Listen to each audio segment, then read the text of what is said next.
Hello, hi guys! Magandang hapon sa inyo lahat. This is Chin Rodriguez from Messenger Channel, a faith healer, also matter reader. So ngayong hapon, natatigan natin nagsasabihin sa iyo ng ating mga gabay. So this is a weekly gabay for the month of March 15 hanggang March 21 for the sign of Virgo. So Virgo, welcome to my channel. Ano kayang messages, advices, and spirit guides ang ating masasagot for today's video? Kanino naman kayang energy o kaganapan sa buhay ng mga Virgo signs ang ating mga ginap? So guys, this reading is a general reading lamang, hindi lahat makaka-resonate. Kunin lamang po makaka-relate sa inyo at comment down below kung kaninong energy ang ating nasagap. And of course, don't forget to like and subscribe my channel and hit the notification bell for more videos update. Kasi maraming salamat po sa mga balansawang pag-suporta sa aking channel, lalo-lalo na yung hindi nag-skip ng ads na way pagpalain kayo ng Diyos at may kapala siksik na gumapaw na biyayang manubalik sa inyo. So guys, umpisahan na natin ang laban for the sign of Virgo. So let's see, anong pinaka-messages, advice sa iyo ng ating mga gabay. Age, Spirit Messages, give me information. Ano kayo gusto sabihin sa iyo ng ating mga baraha? For Angel Spirit Messages for the sign of Virgo, get my information po. So there's an Eight of Cups. So there's a letting go, moving on. No? May mga bagay na kailangan mo na mag-move on or pakawalan. So let's see additional messages. And because there's a Jam Magician, so there's a manifestation and reflection. So may mga bagay kung anong ginawa mo, siyang aanihin mo. And the magician is a power, no? There's a power of God na ibibigay at pagkakalob sa iyo. And there's a death card for an ending and a new beginning. May mga bagay na matatapos na. At may mga bagay na magsisimula na sa iyo, no? A transformation for you. At the same time, there's a Seven of Pentacles for harvest time. So this is the moment na mag-harvest ka na. Sa lahat ng mga pinaghirapan, pinagpaguran, lahat ng mga sakripisyo mo sa nakaraan ay maaari ng masagot sa kasalukuyan. With the King of Cups, so there's a devoted, so for the person, may taong gumagabay at sumusuporta sa iyo with the Knight of Swords in reverse. So there's a no more anxiety, no more depression, no more stress. No? Kung mag-aalisin na yung nagdudulot ng stress sa iyo. And the Three of Wands is a waiting for us, to waiting for ship for the Eight of Cups. So there's an information, yung mga bagay na kailangan mong i-let go or surrender. No? Hayaan mo siyang dumating kusa. Kasi the more na hinihintay natin, the more siyang tumatagal. No? So let's see what is a magician. So there's an information with the Nine of Cups. So there's a blossoming abundance. So maaaring lalakas at lalago na ang iyong negosyo, ang hanap buhay. About sa resource of income or maaaring financial mo, ay maaaring mag-increase na yung salary mo. So, and because there's a Wheel of Fortune. So there is a good luck, so there's a destiny, and there's a bless, no? Maaring sa swertein ka na, ikot na yung kapalaran on your favor, no? Kumbaga, a death card is a transformation, so hanggang babaguhin na ang tadhana mo, no? So let's see what is the Seven of Pentacles. So there's a High Priestess, so there is a unexpected moment, no? Kumbaga, hindi mo ina-expect na makukuha mo itong bagay na to. Lahat ng mga pinaghirapan mo, maaari may kabayaran na. And the Ten of Wands is the no more burden, no? Kumbaga, tinapos na ang mga sakit at sakripisyo mo pagdating sa love life. So let's see what is the Knight of Swords in reverse. And because there is a Three of Cups, celebration. See, magsa-celebrate ka na. Kasi kumbaga nawala na yung nagbibigay balakid or stress mo. So let's see what is the Eight of Cups and the Three of Wands. So, represent the Hangman, no? May mga bagay lang na kailangan mong baguhin. Yung perspective or mindset mo, even your pananaw mo sa buhay, no? Baka yan pa yung nagbibigay ng blockages, kaya tumatagal ang mga bagay na gusto mong makuha, no? Kumbaga, nagkakaroon ng toxic, no? Toxic behavior or toxicities. And because there's a magician and the Knight of Pentacles, represent the Queen of Wands, confidence, no? Kumbaga, binibigyan ka ng kakayanan ng ating Panginoon na kumbaga magkaroon ng kumpiyansa sa sarili mo, magkaroon ng motivation and consistency sa ginagawa mo, no? Kumbaga, kailangan sa negosyo, kumbaga, kailangan palagi kang ano dyan, no? Parang palagi kang excited, no? Nang sa ganun, kumbaga, hindi ka makaranas ng boring, no? And the Fool card is a leap of faith. So, sinasabi dito, a new beginning is coming. So, talaga sinusubukan ang pananampalataya mo at tiwala mo dito. And the Two of Cups is a partnership and conditional love. So, there's an unexpected, kumbaga, may marami ka na karanasan pagdating sa pag-iibig. So, this is the moment na, kumbaga, hindi mo in-expect na makilala mo na at magkaroon na ng, kumbaga, love life na papasok sa buhay mo. No? And of course, there's a Queen of Swords. Kumbaga, there's a bigger picture of yourself. Kumbaga, nakikita mo na yung mga pagbabago or magaganap na development sa buhay mo. So, let's see what is the Knight of Swords in reverse and the Three of Cups. So, there's the Six of Pentacles. So, there's a give and receiving something by the universe. Magiging balance na about sa finances, career, and love life mo. No? So, let's see what is additional outcome. Pagdating sa outcome mo, there's a Five of Cups in reverse. So, no more regret. No? Wala nang pagsisisi at panghihinayang. And of course, there's a Ten of Swords.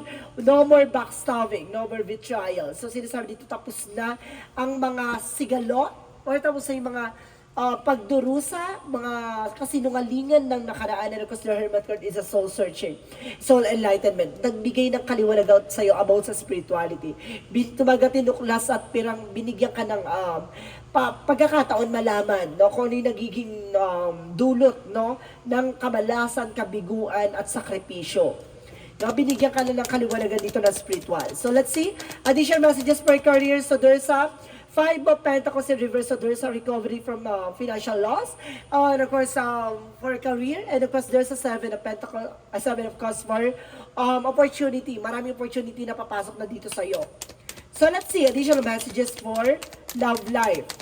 Sa love life, there's a Seven of Swords. So there's a sneakiness. So, maaaring may kumukuha na information sa'yo by your love life and the Devil card. Mag-ingat ka lang kasi there's an information na pagdating sa love life talaga, no? Kumbaga there's a devil. So siya, eto hindi puro kulam-kulong magic, black magic ang inaano ko dito guys, no? Kasi there's some information dito na the devil and the Seven of Swords. So ibig sabihin ng devil is toxicities or something temptation or either a black magic involved, no? And kasi sinasabi ng Seven of Swords is cheating, lying, no? Or something na kumbaga meron taong sinungaling or may kumukuha ng impormasyon sa'yo or either a friend, no, or related sa iyo na maaring kumbaga nagsisinungaling, no, behind your back na hindi mo alam yung pala may lihim na gusto sa person mo, no, with the devil energy, maaring ginagawa niya tong person mo para kumbaga magkagusto sa kanya or something, kumbaga or either kumbaga tong tao na to ay malapit sa iyo tapos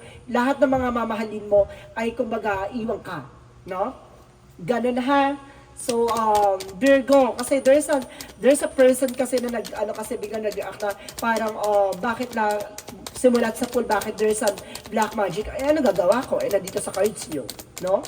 So, there's an information with the health. Sa health mo, there's a Six of Swords, no? Kumbaga, there's a transition. Kumbaga, unti-unti ka na magiging maganda ng kalusugan mo. And the Eight of Pentacles, kumbaga, mag-focus ka sa kung ano man ang meron sa'yo, no? Kumbaga mag-focus ka sa trabaho mo, no? Kumbaga libangin mo yung sarili mo, no? Para hindi maapektuhan yung health mo. Kasi nagkakaroon ka ng health issue, kasi nagkakaroon ka ng anxieties, depression, and stress, no? Not because of love life. So let's see, what is the magical fairy messages?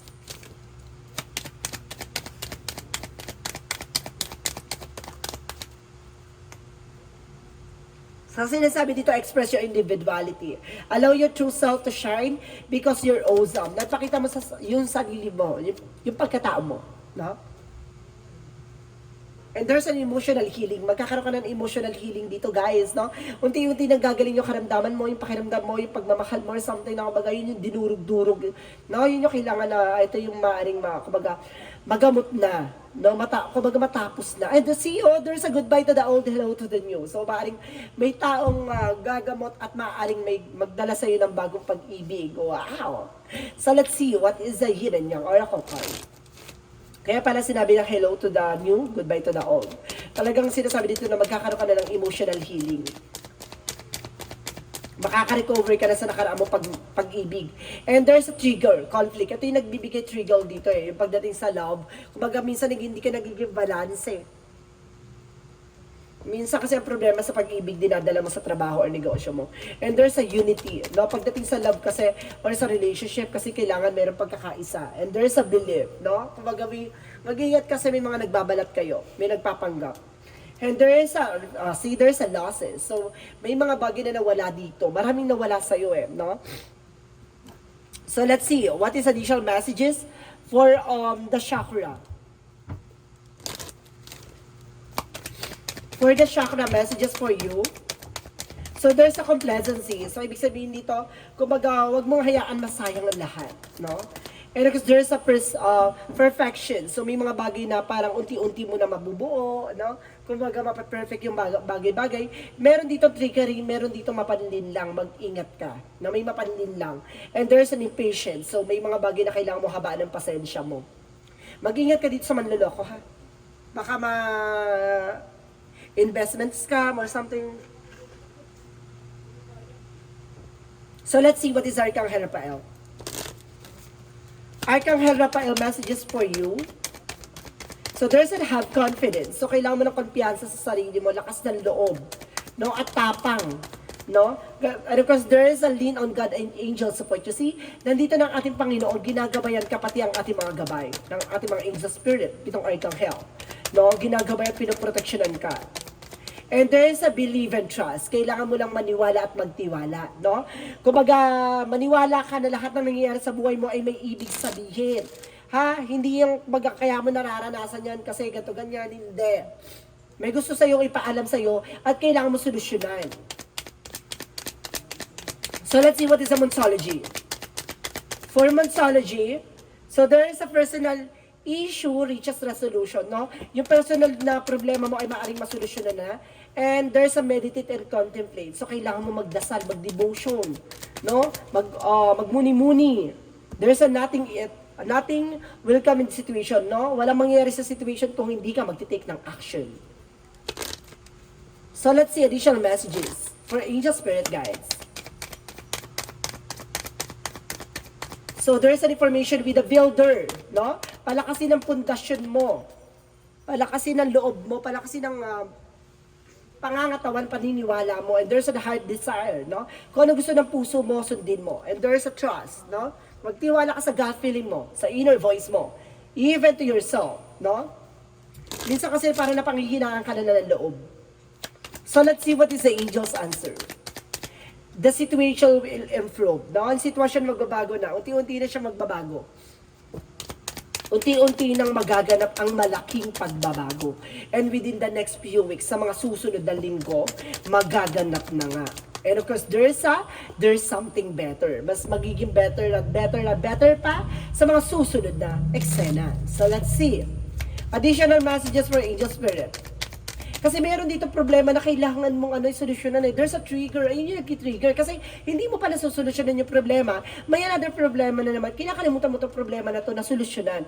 Diba? Kaya nababaon ka sa problema. Kasi hindi mo muna natapos yung isang problema.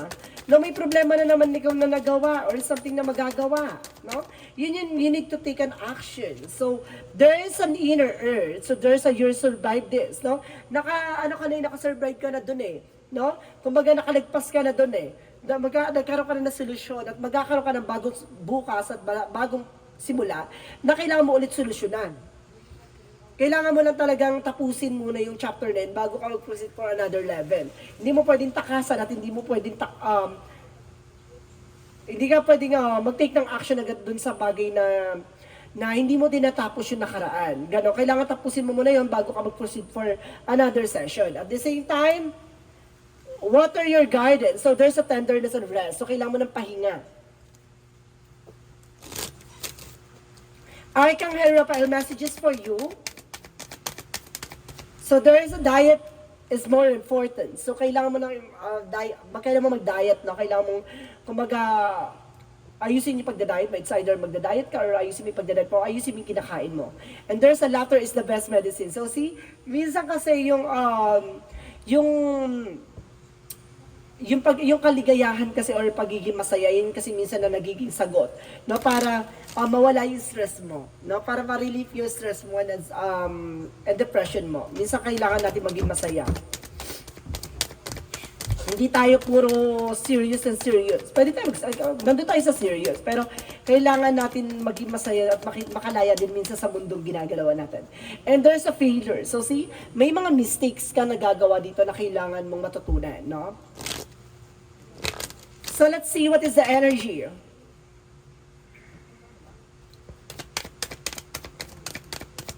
The word card. So there's a travel, success, and there's a deceit. Oh, ito na sinasabi ko.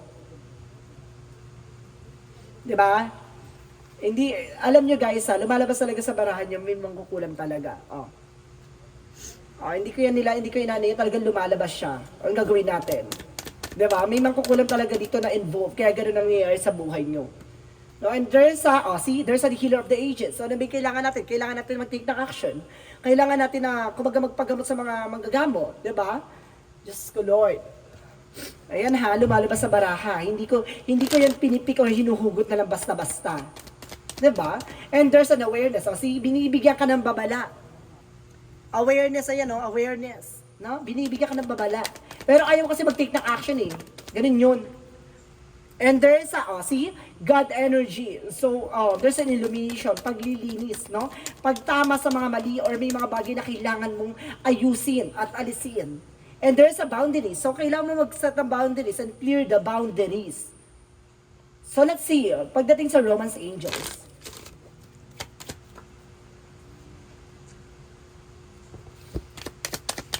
What is the Romance Angels?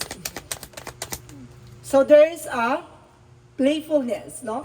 Kailangan mo rin humarot or harapin or something pagdating sa love. And there's a true love. True love can exist, no?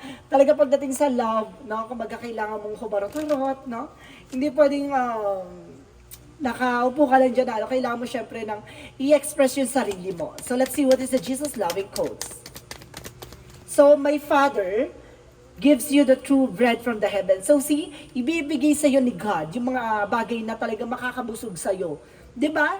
Yung mga problema na yan, yung mga karanasan na yan, yan yung way ni God para mabusog ka.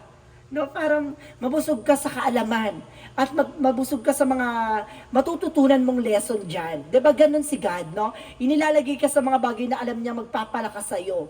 Diba, para sa susunod na eksena, alam niya na natuto ka sa lesson na binigay niya. Diba? Hindi yung puro reklamo. Diba? Kailangan mong humarap sa lesson na pinagkakaloob niya sa'yo. Kailangan mong matutunan yung mga bagay na kailangan mong matutunan. Diba? So let's see what is the synchronicities. Synchronicities represent child. So some of you may mga anak na, no? And of course, there's an information with the magician. So see, may magician talaga dito guys, no? And of course, there is an information with the star. So maaring, kumbaga, there's a miracle, no? Kumbaga may himala eh. Binibigyan ka na ng sign ng ating magician na kumbaga, there's something magic. It's either magic bloom or magic that brings you a destroyer, no? Kumbaga sinasabi dito guys na kumbaga, there's a power of God na kailangan mong paniwalaan at kailangan mong maniwala. 'Di ba? Na it's not an ordinary. So may mga bagay na nangyayari sa buhay mo na pag pinagtagpi-tagpi mo, isa talaga yung nagbibigay komplikasyon.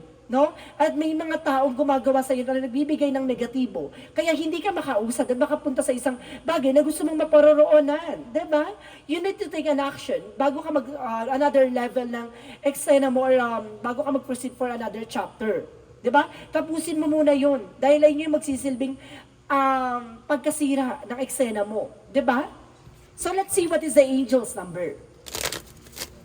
The angel's number represent 13, I am confident. So kailangan mo ng kumpiyansa sa sarili mo. You are conscientious worker with a knack for coming up with the creative ideas and turning them into something real and optimistic but a practical outlook keeps you determined and on the track of towards are steadily towards your goal. So kung talaga may mga bagay na gusto ka matupad, kumaga, kailangan mo ng kumpiyansa sa sarili mo na kaya mo yun. Hindi pwedeng, kumaga, pangungunahan mo yung takot at pangamba mo. Diba?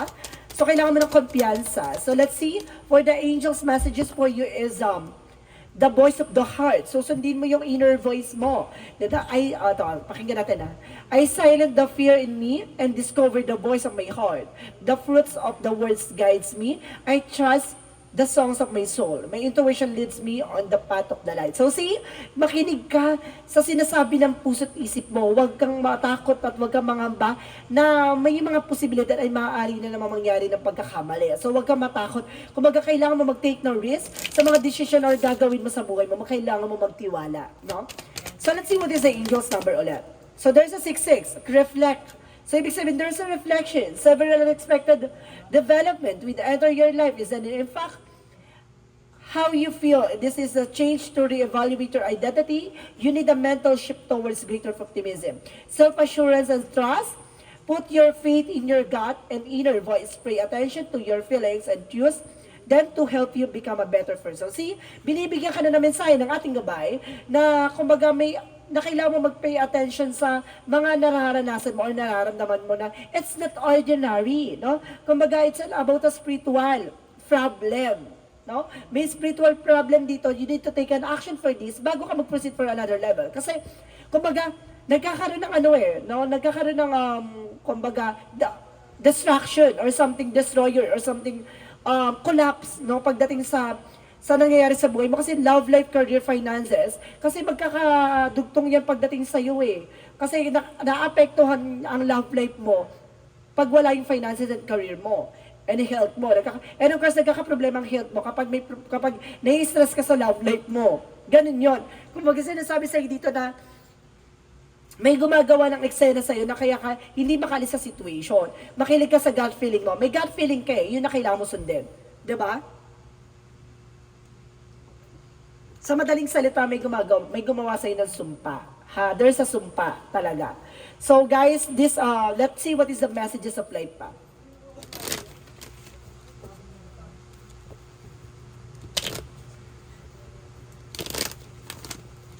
Messages of life represent discovering. So, madidiscover mo na eh. Or either, nadiscover mo na, pero nagkakaroon ka ng, nagkakaroon ka ng pangamba or something na parang hindi mo ina-acknowledge yung mga bagay na nalalaman mo. And today, I release my old beliefs, conviction and preconceived notions in their place. I seek new ideas, innovation and endless possibilities. I am at the table. I am able to see beyond my previous limitation and discover greater worlds inside me. So see, madidiscover mo sa sarili mo yan. No? Unti-unti mo maliliwanagan at unti-unti mo matutuklasan yung nagiging sanhi, no, ng kaguluhan or kaganapan sa buhay mo. Kasi mayroong may pinanggagalingan yun, may ugat.